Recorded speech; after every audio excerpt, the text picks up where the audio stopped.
দেখছেন প্রাণ juice presents প্রবাস কণ্ঠ প্রাইম নিউজ। মালয়েশিয়ার রাজধানী কুয়ালালামপুরের জালান টুঙ্কু আব্দুর রহমান সড়কের একটি জনপ্রিয় শপিং মলে মালয়েশিয়ার অভিবাসন বিভাগের আকস্মিক অভিযানে শতাধিক বিদেশি শ্রমিক আটক হয়েছে। অভিযানের সময় আতঙ্কে অনেকে চারদিকে ছুটোছুটি করে পালিয়ে যায়। অপারেশন কুটিব কোড নামে এই অভিযান পরিচালনা করে পুথজায়া ইমিগ্রেশন বিভাগ। যদিও অভিযানটি মূলত নির্দিষ্ট একটি মলের উপর কেন্দ্রীভূত ছিল, তবে আশপাশের শপিং সেন্টারগুলোর অনেক বিদেশি কর্মীও সতর্কবার্তা পেয়ে এলাকা ত্যাগ করে। স্থানীয় সংবাদ মাধ্যম হারিয়ান মেট্রোর একজন সাংবাদিক জানান, অভিযান শুরু হওয়ার পর কয়েকটি ব্যবসা প্রতিষ্ঠান যেগুলোর পরিচালনা বিদেশিদের হাতে ছিল বলে ধারণা করা হচ্ছে তাৎক্ষণিকভাবে বন্ধ হয়ে যায়।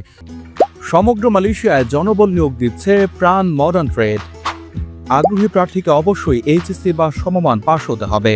মোটরসাইকেল চালনায় পারদর্শী বৈধ ভিসাধারী প্রবাসীরা আজই যোগাযোগ করুন এই নম্বরে। ইমিগ্রেশনের উপমহাপরিচালক জাফরি মুক্তাহা জানান, বিকেল 2:30 শুরু হওয়া এই অভিযানে এক সপ্তাহব্যাপী গোয়েন্দা নজরদারির পর ও জনসাধারণের অভিযোগের ভিত্তিতে পদক্ষেপ নেওয়া হয়।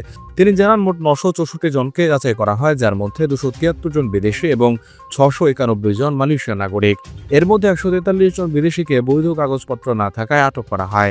আটককৃতদের মধ্যে রয়েছে 56 জন ইন্দোনেশিয়ান, 26 জন বাংলাদেশি, 32 জন পাকিস্তানি, 10 জন ভারতীয়, 10 জন মিয়ানমারের নাগরিক এবং 4 জন সিরিয়ান, 3 জন নেপালি, 1 জন আফগান এবং 1 জন চীনা নাগরিক। আটককৃতদের মধ্যে 110 জন পুরুষ এবং 33 জন নারী রয়েছেন।